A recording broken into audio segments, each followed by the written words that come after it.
Selamat pagi, siang, sore, atau malam. Perkenalkan, nama saya Nabila Aulia Raharja dari Fakultas Ilmu Komputer Universitas Indonesia.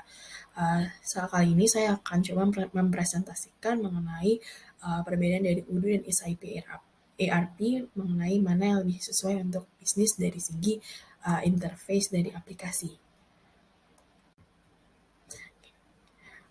Pertama, kita akan lihat dari pengertian. UDU sendiri merupakan aplikasi bisnis yang merupakan open source yang menyediakan berbagai modul seperti CRM, akuntansi, inventory, penjualan, manajemen proyek, dan lain-lain. UDU sendiri tidak hanya melayani untuk perusahaan yang berskala besar, namun UDU juga memungkinkan untuk diterapkan di skala menengah hingga kecil. Lalu UDU sendiri itu sudah menyediakan 30 modul utama yang secara reguler untuk terus diupdate. UDU sendiri memiliki kelebihan dan kekurangan. Untuk kelebihan sendiri, UDU memiliki keseluruhan fitur yang memungkinkan efektivitas proses bisnis dan kemudahan terkoneksi dengan API dari aplikasi lainnya. Kedua, UDU menyediakan layanan yang terdiri atas paket-paket, sehingga harganya bisa disesuaikan dengan kebutuhan bisnis, seperti ada community plan dan success plan. Lalu yang ketiga adalah integrasi layanan melalui beberapa fiturnya, seperti adanya UDU Project, Helpdesk, dan Teamsheets. Tools-tools ini dapat memudahkan untuk perencanaan bisnis, setup, dan evaluasi performa. Lanjut untuk mengenai kekurangan, UDU sendiri instalasi cenderung tidak mudah untuk dilakukan. Lalu pricing plan-nya juga cukup kritis karena penambahan modul memakan harga yang cukup mahal per usernya dan per modulnya. Namun hal ini bisa disiasati dengan penggunaan pricing plan yang sudah dijelaskan sebelumnya seperti success packs. Selanjutnya adalah jangkauan layanan bantuan yang tidak begitu luas karena server bantuannya yang cukup terbatas. Banyak pengguna yang cukup mengeluhkan mengenai hal ini. Selanjutnya ada SAP. SAP ERP sendiri merupakan aplikasi ERP yang disediakan oleh perusahaan SAP SI yang menawarkan berbagai modul ERP secara on-premise, cloud, dan juga hybrid deployment model. Berbeda dengan UDU, SAP sendiri bukan aplikasi yang open source. SAP sendiri itu meluncurkan produk-produknya tidak hanya satu jenis, namun ada beberapa jenis lainnya seperti ada ECC, S4HANA, Business One, dan Business by Design. ERP sendiri menyediakan berbagai modul yang menjangkau proses akuntansi, penjualan, produksi, SDM, keuangan, dan masih banyak lagi. Sebenarnya dari segi modul, SAP dan UDU juga tidak begitu jauh berbeda, dan layanan-layanan ERP-nya juga cukup sesuai untuk diterapkan di perusahaan-perusahaan. Lalu SAP sendiri memiliki kelebihan dan kekurangan. Pertama, di kelebihannya dulu, ada pengintegrasian banyak database memungkinkan SAP ERP memberikan efisiensi pekerjaan karena perusahaan akan lebih mudah untuk mengambil data dari setiap database. Lalu fitur pada SAP relatif lebih lengkap dan evaluasi performa hingga decision making. Dan ketiga adalah memungkinkan untuk terintegrasi dengan e-commerce. Dan keempat adalah data yang tersimpan pada SAP ERP tidak dapat diduplikasi sehingga aman untuk data-data konfidensial perusahaan. Lalu ada di kekurangannya, pertama harga implementasi SAP ERP itu relatif lebih mahal dan biayanya juga tinggi untuk perawatan dan juga proses update-nya. Lalu untuk penggunaan SAP ERP membutuhkan SDM yang berkualitas karena penggunaannya sendiri tidak cukup mudah untuk digunakan bagi pemula. Sehingga membutuhkan perusahaan butuh untuk melakukan pelatihan tambahan jika karyawannya masih relatif baru dengan environment dari SAP ERP. Lalu berikut adalah tampilan dari menu modul UDU dan SAP.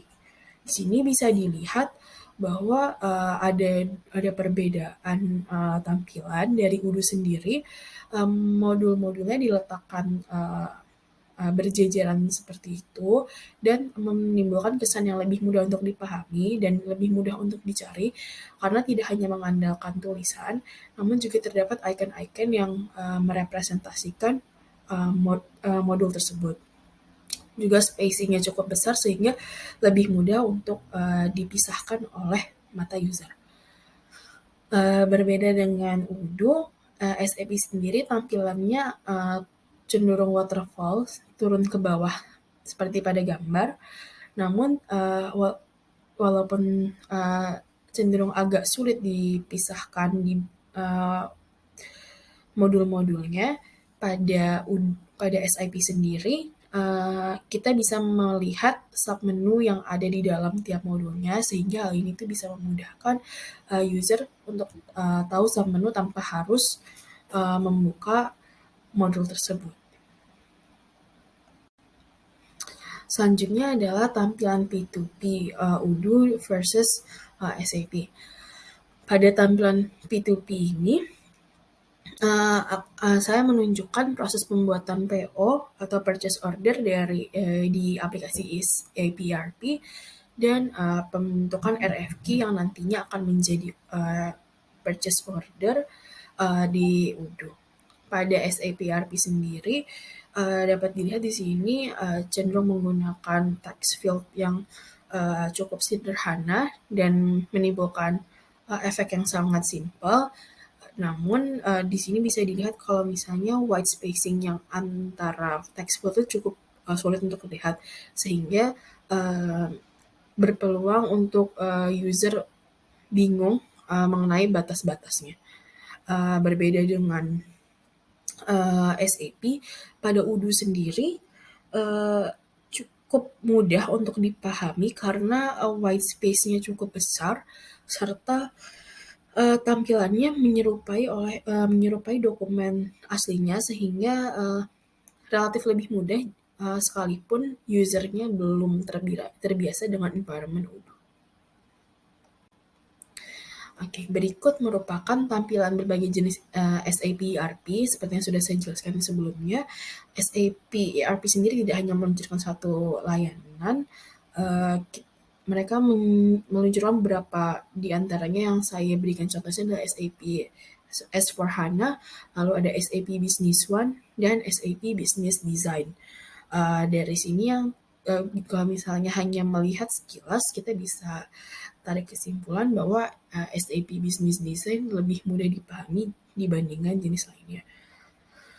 Baik, jika kita ingin membuat rangkumannya, dari semua penjelasan yang sebelumnya ada, Odoo cenderung lebih mudah untuk dipahami dari segi interface, namun ERP dari SAP sendiri juga memiliki kelebihan-kelebihan yang tidak dimiliki oleh Odoo. Namun, jika mempertimbangkan bisnis perusahaan Anda merupakan bisnis yang berskala menengah, lalu SDM di perusahaan belum terbiasa dengan environment dari SAP ERP, dan Anda tidak menginginkan untuk mengeluarkan terlalu banyak budget untuk pelatihan karyawan, Odoo ERP sendiri bisa menjadi pilihan Anda untuk menerapkan ERP pada perusahaan. Baik. Berikut merupakan referensi dari presentasi ini. Sekian dari saya, kurang lebihnya mohon maaf. Terima kasih.